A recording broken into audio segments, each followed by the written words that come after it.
Yeah, not tomorrow, but what we're watching is late Sunday night at the overnight hours. Yeah, and into Monday. That risk is more hail in the morning hours, and then we get into Monday afternoon and evening. That is that any risk is possible again as we get into later Monday. More on that coming up. But Scott and I were noticing multiple areas of spin on the radar yesterday, and that was in the afternoon and evening. And now the Weather Service is confirming, this could be as much as a mile wide. And so this could be a multiple vortex tornado with little vorts and other tornadoes within the tornado itself. And they're finding some very severe damage, Greaterville neighborhood, also Kingsway East and Fountain Park, EF3 damage. So what does that mean? Well, EF3 damage is severe damage, 136 mile per hour winds up to about 165, and I think they're homing in on about 150 plus in that area, and that destroys homes as we see. So again, the path on this still yet to be figured out, because again, it could be a mile wide in some places, but that tornado was right through the St. Louis area.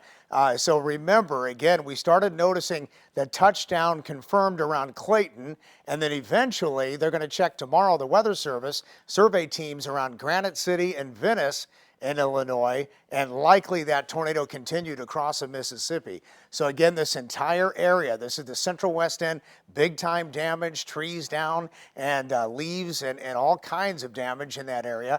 And then you widen out the shot, we had numerous reports of wind damage and hail damage, the big hail that we had, and then tornadoes all over the place, southern Illinois, southeast Missouri, and into Indiana. So it was a huge system that moved through, and it really kind of started here. And you look at the radar and the satellite shot, we had a beautiful day before it happened. And then there it is. It blew up right over the area, and we just had one of those cells that developed that very large tornado that moved right through St. Louis and then pushed on to the east, and then we cleared up again very nicely. So let's look at this on the radar again, where you see the pinks on here, and that's from Clayton all the way through the central west end and into the Granite City area, also Venice. That purple on there, likely that tornado, and at times a mile wide and probably multiple vortices moving through there and spinning up and touching down. It'll be very interesting to see where those vorts hit. But here is that hook on the radar that Scott and I were watching as we were talking about the tornado warning last night.